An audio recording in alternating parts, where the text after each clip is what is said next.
Hello guys, तो स्वागत है आप सभी का शैडो एक्सप्लेनर चैनल में। तो लास्ट एपिसोड में अपन सभी ने देखा था सही वक्त पे फेई ने आके जायंट स्नेक को मार दिया होता है। वही खुश होते हुए जियाओलिंग बोल रहा होता है, फेई फाइनली तुम आई गई। तुम्हें नहीं पता कि तुम्हें यहाँ पे देख के ना मुझे कितनी खुशी हो रही है। अगली बार से मैं तुम्हें चीजों को अच्छे से एक्सप्लेन कर दूंगा ताकि तुम्हें समझ में आ सके कि आखिर रियलिटी और गेम्स के अंदर क्या अंतर होता है। तभी सिस्टम बताता है कि होस्ट आपका टास्क कंप्लीट हो चुका है और इसी वजह से आपको रिवॉर्ड के तौर पे फूड ट्रक दिया जा रहा है। अभी ट्रक को देखते हुए जियाओलिंग बोल रहा होता है, ये तो बहुत ही कमाल का है। मुझे कभी भी नहीं लगा था ना कि सिस्टम मुझे इतना कमाल का ट्रक दे देगा। मेरे इस ट्रक के अंदर अपना एक बहुत ही कमाल का किचन है। इतना अच्छा किचन ना मेरे घर के अंदर भी नहीं था और इस ट्रक को बनाने में ना सिस्टम ने काफी ज्यादा मेहनत करी है। देखने में भी ये ट्रक काफी ज्यादा कमाल का लग रहा है। अब मेरे को टॉयलेट जाने के लिए खुले में आना पड़ेगा क्योंकि अब मेरे पास में अपना खुद का एक बहुत ही कमाल का टॉयलेट आ चुका है। फिर कूदते हुए जियाओलिंग बोल रहा होता है, मेरे प्यारे सिस्टम तुम बहुत ही कमाल के हो।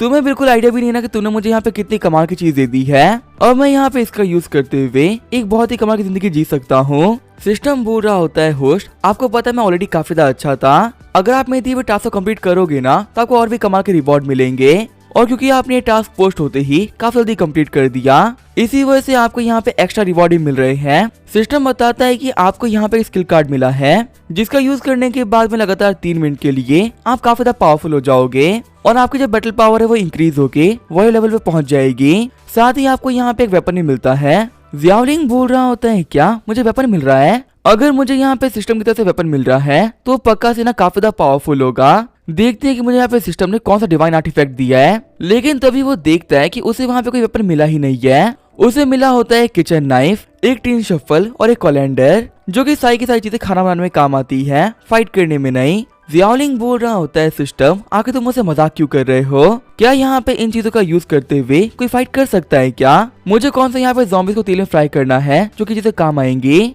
तुम्हें तो पता ही है ना कि आखिर जो ये वर्ल्ड है वो कितना खतरनाक है और ऐसे में तुम मुझे वेपन के नाम पे ये चीजें दे रहे हो। सिस्टम तुमने मेरे साथ मजाक करके ना बिल्कुल भी अच्छा नहीं किया। सिस्टम बता रहा होता है कि आप ना एक बहुत ही बड़े बेवकूफ हो। मैंने आपको पहले ही बताया था कि आपके पास में ना कोई वॉरियर सिस्टम नहीं है। अगर ये वॉरियर सिस्टम होता तो आपको बहुत ही कमाल का आर्टिफैक्ट दे देता, लेकिन ये वॉरियर सिस्टम नहीं, ये फूड सिस्टम है। असल में आप इस एपोकलिप्स के अंदर ना एक मार्केट चलाने वाले हो और इसी वजह सिस्टम में कहे हुए वेपन का मतलब है खाना बनाने का आइटम देना। और वैसे भी आपको यहाँ पे इन आइटम्स को देख के ना गुस्सा करने की कोई जरूरत नहीं है। सिस्टम की दी हुई कोई भी चीज ना खराब नहीं होती। अगर वो आपको यहाँ पे बर्तन दे रहा है तो आपको बाद में पक्का से काम आ ही जाएंगे। साथ ही आपकी स्किल्स को भी ना काफी ज्यादा अपग्रेड करेंगे।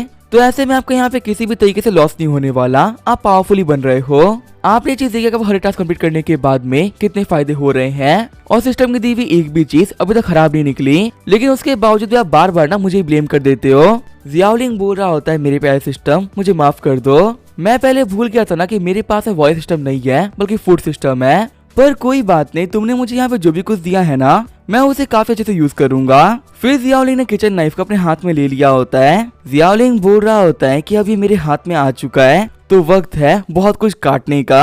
अब मेरे सामने जो भी कुछ आएगा ना मैं सब कुछ काट के रख दूंगा और सबसे पहले काटूंगा उन मुर्गियों को जिन्होंने मुझे काफी दौड़ाया है। उन मुर्गियों को तो मैं अब टुकड़ों में बांट दूंगा और फिर उनको अच्छे से भून के मसाले लगाए खाऊंगा। घबराया हुआ सिस्टम बोल रहा होता है, होस्ट आखिर यहाँ पे कैसी बात कर रहे हो? आपको यहाँ पे देख के लग ही नहीं रहा ना कि आप खाना बनाने की बात कर रहे हो, देख के लग रहा है कि आप किसी को मारने की बात कर रहे हो। जियाओलिंग बोल रहा होता है कि बहुत टाइम बाद में ना हाथ में कुछ भारी चीज आई है, अब क्या यहाँ पे इसका यूज करते हुए मैं किसी को काटने की बात भी नहीं कर सकता क्या? फिर जियाओलिंग फेई को बोलता है, क्या तुम मेरे साथ में गेम खेलोगी क्या? मैं वादा करता हूँ कि तुम्हें इस गेम के अंदर ना बहुत मजा आएगा। फिर स्नेक को देखते हुए जियाओलिंग बोल रहा होता है कि वक्त आ चुका है अपनी बुचिंग टेक्निक दिखाने का। फिर वो 2 सेकंड के अंदर ही वो स्नेक को काट के रख देता है। जियाओलिंग बोल रहा होता है कि मैंने यहाँ पे बोन्स और मीट को ना काफी से अलग कर दिया है और बस मुझे यहाँ पे इन सभी को सही से कलेक्ट करना होगा क्योंकि गिरने के बाद में ये पीछे से बढ़ जाएंगे और यहाँ पे सभी को साथ में कैच करना मेरे लिए तो काफी ज्यादा मुश्किल है, पर जिस इंसान के लिए ये काम काफी ज्यादा आसान है वो है मेरी फेई। चलो फेई आगे बढ़ो और इन सभी को कैच करके दिखाओ। फिर जो हमारी फेई होती है वो फटाफट से आगे बढ़ते हुए सारी चीजों को हवा में कैच कर लेती है और फिर सबको जमीन पे लेके आके अच्छे सजा भी देती है। खुश होते हुए जियाओलिंग बोल रहा होता है, ये नाइफ तो काफी ज्यादा कमाल का है। पहले भी मैं ऑक्टोपस को काट चुका हूँ और वो स्नेक के मुकाबले ना काफी ज्यादा वीक था, लेकिन फिर भी उसको काटने में मुझे काफी टाइम लग गया था। पर इस नाइफ के साथ में कटिंग करना मेरे लिए काफी ज्यादा इजी था। मुझे तो यहाँ पे बिल्कुल भी ना अपनी फोर्स का यूज भी नहीं करना पड़ा। सिस्टम बोल रहा होता है, मैंने कहा था ना अगर मैं आपको कुछ भी दे रहा हूँ तो बेकार नहीं होगा। बस आपको कैसे भी करके ना पहले उस चीज को यूज करना सीखना होगा। तो अभी वहाँ पे जियाओलिंग के सामने फिर से नया मिशन आता है। शॉक होते हुए जियाओलिंग बोल रहा होता है कि आखिर सिस्टम यहाँ पे करना क्या चाह रहा है। मुझे भी मिशन को कंप्लीट किए हुए 1 घंटा भी नहीं हुआ और फिर से मेरे को एक नया मिशन मिल चुका है। सिस्टम बता रहा होता है कि आपका नया मिशन ये है कि आपके पास जितना भी सामान है उसका यूज करते हुए आपको स्नैक्स बनाने हैं और आपको इन्हीं सामानों का यूज करते हुए ना 3 अलग अलग टाइप के स्नैक्स बनाने हैं और अपने इन स्नैक्स को बाकी लोगों को टेस्ट करवाना है। आपके ऊपर ये मिशन कंप्लीट करने के लिए कोई टाइम लिमिट नहीं है, आपको इसमें जितना भी वक्त लगे ना आप ले सकते हो। बट एक चीज याद रखना, अगर आपका खाना लोगों को पसंद नहीं आया और उन लोगों ने आपके खाने के बारे में बुरा भला बोल दिया तो आपके पास में जो भी कुछ है आपसे ले लिया जाएगा। ये गाड़ी चली जाएगी, खाना चला जाएगा, यहाँ तक कि मैं भी आपके पास में नहीं रहूंगा। तो इसी वजह से खाना अच्छा बनाना, क्योंकि सिर्फ और सिर्फ एक गलती की वजह से आपके पास में कुछ नहीं बचेगा। परेशान होते हुए जियाओलिंग बोल रहा होता है क्या तुम बोल रहे हो कि मैं सिर्फ एक गलती की वजह से सब कुछ चला जाएगा? और आखिर मैं कैसे कंफर्म कर सकता हूँ कि अगले बंदे को मेरा खाना पसंद ही आएगा? ऐसा भी तो पॉसिबल हो सकता है ना कि मैं उस बंदे को तीखा खाना टेस्ट कराऊं और उस बंदे को मीठा पसंद हो, फिर तो पक्का उस बंदे को ना मेरा खाना पसंद ही नहीं आएगा। सिस्टम बोल रहा होता है होस्ट माफ करना, अब आपके सामने मिशन आ चुका है, आपको कंप्लीट तो करना ही पड़ेगा। जियाओलिंग बोल रहा होता है कि चाहे तुम यहाँ पे कुछ भी क्यों ना बोल लो, हर एक बंदे का टेस्ट होता है ना वो काफी ज्यादा अलग होता है और सभी के टेस्ट को सेटिस्फाई करना एक बहुत ही मुश्किल टास्क है। मैं ऐसा भी कह सकता हूँ कि तुमने मुझे यहाँ पे ना एक बहुत ही मुश्किल टास्क दे दिया है जो कि कंप्लीट करना बिल्कुल नेक्स्ट टू इम्पॉसिबल है। सिस्टम बोल रहा होता है होस्ट आप ना बेकार ही परेशान हो रहे हो। मैं ये बात मानता हूँ ना कि इस टास्क के अंदर रिस्क काफी ज्यादा है, लेकिन आपको यहाँ पे इन सभी चीजों के बीच में कुछ भूलना नहीं चाहिए। जितना बड़ा रिस्क आप उठाएंगे ना उतना ही कमाल का कोई रिवॉर्ड भी मिलेगा। मैं गारंटी कर सकता हूँ कि रिवॉर्ड मिलने के बाद में ना आप काफी ज्यादा खुश हो जाओगे और क्या पता इसे कंप्लीट करने के बाद में आपको सरप्राइज मिल जाए, कुछ ऐसा जिसके बारे में आपने सोचा भी ना हो।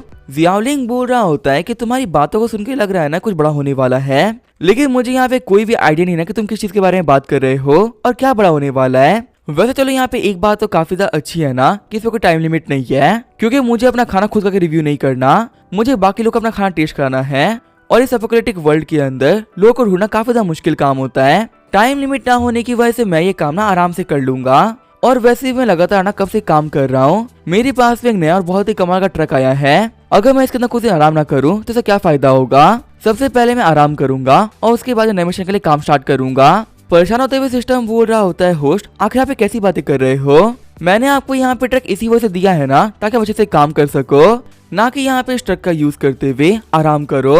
अगर आप इसमें सोओगे और मिशन कंप्लीट नहीं करोगे तो आप धीरे धीरे ना लोगों के मुकाबले काफी ज्यादा वीक हो जाओगे और आपको तो पता ही ना कि इस वर्ल्ड के अंदर एक ही चीज रूल करती है और वो चीज है पावर। अगर अपने आलस के चक्कर में आपने पावर गेन नहीं करी तो मैं गारंटी कर सकता हूँ कल किसी ना किसी के हाथों मारे जाओगे।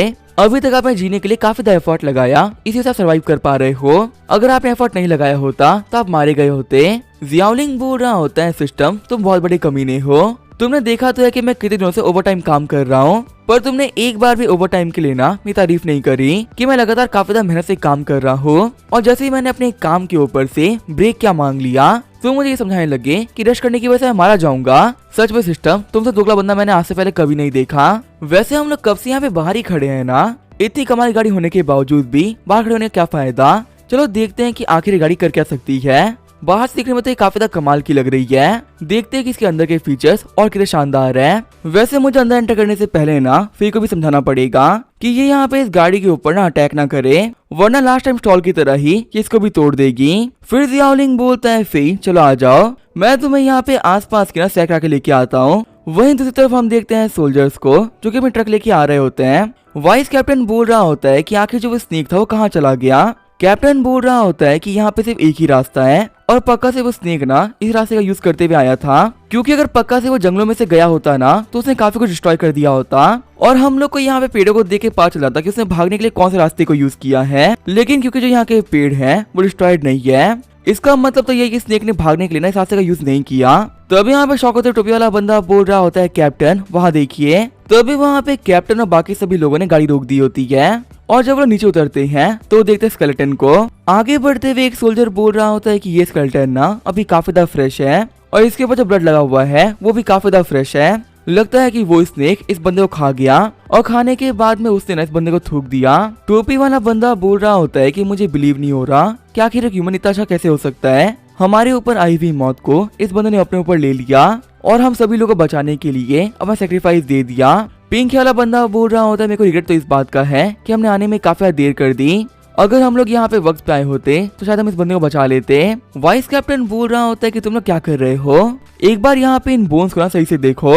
उस बंदे को भागते हुए ना मैंने भी देखा था। अगर मैं उसके साइज की बात करूँ तो वो कुछ हमारी तरह ही था। और ऐसे में यहाँ पे ये बोन्स पड़ी हुई है, ये काफी ज्यादा बड़ी बड़ी बोन्स है। एक ह्यूमन की ना ऐसी बोन्स हो ही नहीं सकती। तो अभी तो हम लोग नहीं कह सकते ना कि वो बंदा जिंदा है या मर गया। तो अभी कैप्टन बोलता है, वाइस कैप्टन यहाँ देखो। जैसे ही वो लोग साइड में आते हैं वो लोग काफी शॉक हो गए होते हैं। वाइस कैप्टन बोल रहा होता है कि मैं इनको पहचानता हूँ। सबसे पहले तो एक मुर्गी का स्केलेटन है और शायद से ये वही मुर्गी है जिसके ऊपर वो बंदा बैठा हुआ भी था। और वही दूसरा स्केलेटन ये जायंट स्नेक का है। यहाँ पे इन दोनों ही म्यूटेंट बीस्ट को ना बहुत ही खतरनाक तरीके से मारा गया है। इन लोगों के ऊपर स्किन का ना टुकड़ा भी नहीं बचा। लगता है कि यहाँ पे आसपास पे ही ना कोई बहुत ज्यादा पावरफुल म्यूटेंट बीस्ट है जो कि इनसे भी काफी ज्यादा पावरफुल है। लेकिन उस बंदे के भागने में और हमारे यहाँ पे आने में मुश्किल से आधे घंटे का गैप रहा होगा। आधे घंटे के अंदर ऐसे कौन से बीस्ट इन लोगों ने फाइट कर ली जिससे कि यहाँ पे इन दोनों को काफी ज्यादा इजीली मार दिया। उस बीस्ट के बारे में सोच के ही ना मुझे काफी डर लग रहा है। कैप्टन बोल रहा होता है, वैसे मुझे यहाँ पे कहीं भी ना ह्यूमन की बोन नहीं दिख रही, पर जिस बीस्ट के सामने इतने पावरफुल बीस्ट मारे गए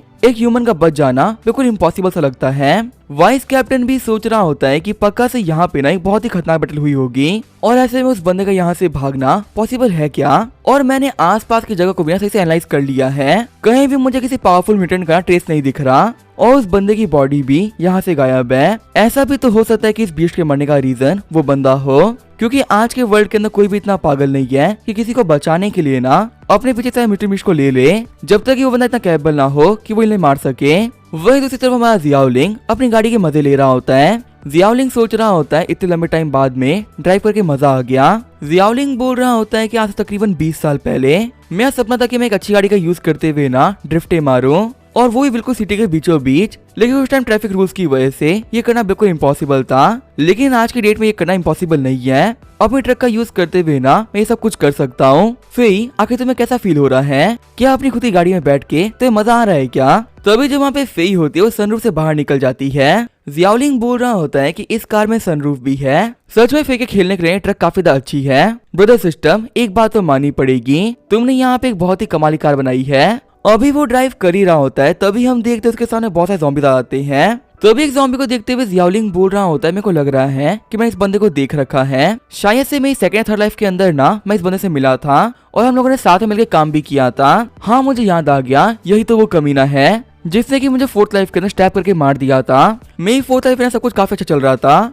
अगर इस कमीने ने धोखा नहीं दिया होता तो शायद से हम लोग बच भी जाते। लेकिन चलो आज मुझे फिर से मौका मिल गया अपने 10th लाइफ के अंदर इसे बदला लेने का। और इस कमीने की हालत तो देखो, ये एक ज़ॉम्बी बन चुका है। अगर बिना इसके मजे लिए मैं यहाँ से निकल गया तो मजा नहीं आएगा। चेक तो करता हूँ कि मेरे ट्रक के पास में कितनी पावर है। ये बोलते हुए जियाओलिंग अपने ट्रक की स्पीड काफी ज्यादा बढ़ा देता है और उन सारे ज़ॉम्बीज़ को ठोकते हुए वहां से आगे निकल जाता है। तो अभी वहाँ पे जितने भी ज़ॉम्बी होते हैं वो काफी ज्यादा गुस्सा हो जाते हैं और अटैक करने के लिए रेडी हो जाते हैं। जियाओलिंग बोल रहा होता है, ब्रदर सिस्टम, जरा हमारे डिफेंस को बंद कर दो। अपनी कार का यूज करते हुए ना मैं यहाँ पे सभी को मारने वाला हूँ। ऐसे में डिफेंस सिस्टम है ना फालतू में वेस्ट हो जाएगा। सिस्टम बोल रहा होता है कि हाँ, ये काम करने में मुझे काफी ज्यादा खुशी होगी। इन सारे के सारे कमीनों को ना कुचल के रख देना। अभी जब हमारी फेई होती है वो ड्राइव के मजे ले ही रही होती है तो अभी उसके पास में उड़ते हुए एक ज़ॉम्बी पहुंच जाता है, लेकिन उस ज़ॉम्बी को मुक्का मारते हुए फेई दूर फेंक देती है। वहीं जो कुछ ज़ॉम्बीज़ होते हैं वो कार के ऊपर स्क्रैच मारने का ट्राई कर रहे होते हैं, लेकिन ट्रक के काफी ड्यूरेबल होने की वजह से उसके ऊपर एक स्क्रैच भी नहीं आता। जियाओलिंग बोल रहा होता है, वक्त आ चुका है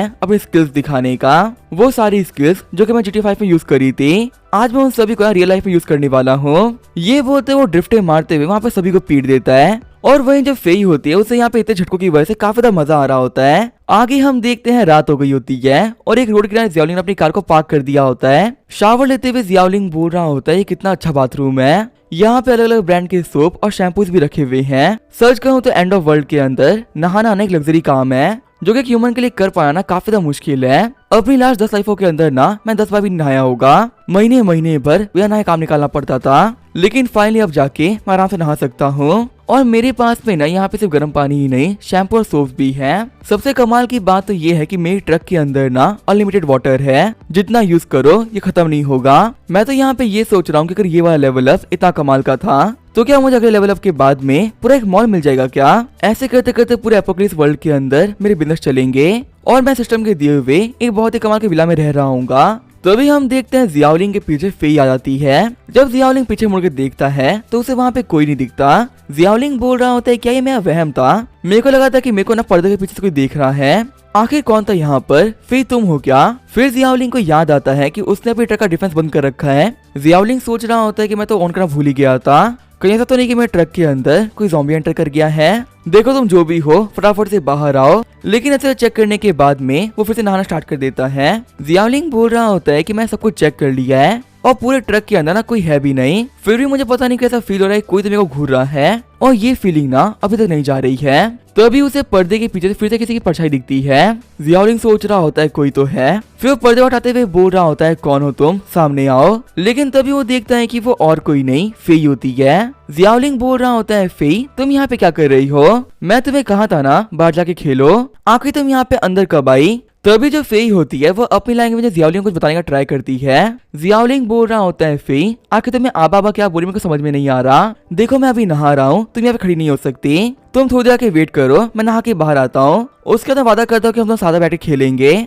सिस्टम बोल रहा होता है कि वो बोल रही है ना कि तो तुम्हारी बॉडी चाहिए। जियाओलिंग बोल रहा होता है ब्रदर सिस्टम तुम तो एक बहुत ठरके आदमी निकले, मेरे को यहाँ पे नहाते हुए तुम देख रहे थे क्या, मैं मानता हूँ कि तुम मेरे सिस्टम हो लेकिन मेरी प्राइवेसी में एंटर करने का तुम्हारे पास में कोई हक नहीं है। चिढ़ते हुए सिस्टम बोल रहा होता है घटिया जियाओलिंग अपनी औकात में रहो, मेरे पास में इतनी पावर है ना कि मैं इस वर्ल्ड में किसी को भी देख सकता हूँ, ऐसे में तुम्हारी कमजोर सी बॉडी देखने का मेरे कोई शौक नहीं है, तुम्हारी हेल्थ का ख्याल रखना ये मेरी जिम्मेदारी है और कैसे भी करके मुझे तुम्हें बचाना होता है, इसी वजह से मुझे हर वक्त तुम्हारे पास में रहना पड़ता है, यहाँ तक कि ओवर टाइम काम करना पड़ता है। अभी मैं तुम्हारे लिए ओवर टाइम कर रहा हूँ और तुम मेरे लिए बकवास कर रहे हो, अगर तुम मेरे एफर्ट्स के लिए शुक्रिया नहीं बोल सकते ना तो कम से कम मेरे बारे में बकवास ही मत करो, वरना अगली बार तुम मुझे हेल्प के लिए बुलाओगे और मैं आऊंगा भी नहीं। मैं तो कभी कभी खुद सोचता हूँ कि मेरे पास में ना इतना घटिया होस्ट कहाँ से आ गया जिसका दिमाग और शरीर दोनों ही बेकार है। तभी जब वहाँ पे फेई होती है वो जियाओलिंग की तरफ आगे बढ़ने लगती है। शर्माते हुए जियाओलिंग सोच रहा होता है कि वैसे मैं नोटिस नहीं करता, लेकिन फेई ना काफी खूबसूरत है। ये बात तो सच है कि ये एक ज़ॉम्बी है, लेकिन अगर ये ह्यूमन होती ना तो आराम से एपोकलिप्स वर्ल्ड के अंदर भी ना एक सेलिब्रिटी होती। वैसे आखिर ये क्या करने वाली है, बस यहाँ पे जो भी कुछ करे मेरे को हार्म ना करे। तभी अपने होश पाते हुए जियाओलिंग बोल रहा होता है कि मैं क्या करने जा रहा हूँ, चाहे मैं कुछ भी क्यों ना बोल लूँ, है तो एक ज़ॉम्बी ही ना, मुझे यहाँ पे ये सब कुछ नहीं करना चाहिए। वहीं जब फेई होती है वो आगे बढ़ते हुए जियाओलिंग को बाइट कर लेती है। रोते हुए जियाओलिंग बोल रहा होता है ये क्या हुआ, फेई ने मेरे को बाइट कर लिया, इसका मतलब इन्फेक्ट हो जाऊंगा और अब मैं भी जल्दी इसी की तरह ना एक ज़ॉम्बी बन जाऊंगा। लेकिन जैसे ही वो अपने कंधों पे देखता है तो वहाँ पे कोई खून नहीं आ रहा होता। जियाओलिंग बोल रहा होता है क्या खून नहीं आ रहा, इसका मतलब यही है कि इसने मेरे को बाइट नहीं किया। वैसे मेरी बॉडी के ऊपर ना भी शैम्पू लगा हुआ है और जो ये शैम्पू है ना काफी स्लिपरी है, इसके रहते हुए काटना काफी ज्यादा मुश्किल है। लगता है कि आज इस शैम्पू ने मेरी जान बचा ली। शैम्पू की वजह से फेई को भी यहाँ पे काफी छींके आ रही होती है, लेकिन तभी उसको वहाँ पे शैम्पू का भी टेस्ट पता आता है और वो वहाँ पे जियाओलिंग के पीछे भागना स्टार्ट कर देती है। जियाओलिंग बोल रहा होता है ब्रदर सिस्टम अब तुम बताओ कि मैं क्या करूँ। सुबह से फेई ना काफी से बिहेव कर रही थी और उसने आज से पहले ऐसा कभी नहीं किया था, पर अचानक से वो अपना कंट्रोल क्यों खो रही है, वो काफी ज्यादा पावरफुल, मैं उसे फाइट भी नहीं कर पाऊंगा। सिस्टम बोल रहा होता है देखो जियाओलिंग मैं तुमसे पहले ही कहा था फेई यहाँ पे तुम्हारी बॉडी के पीछे है और तुम कुछ नहीं कर सकते। तुम्हें पता है एक ज़ॉम्बी का पेट ना इंसानों के मुकाबले काफी ज्यादा बड़ा होता है और उन लोगों को खुद को जिंदा रखने के लिए ना एनर्जी चाहिए होती है। और ऐसे में ना तुम एक बार ये सोचो कि तुमने सुबह से फेई को क्या खिलाया है, तुमने आज सुबह से ही फेई को कुछ भी नहीं खिलाया और वो इतनी कैपेबल भी नहीं है कि अपनी बातें रख सके।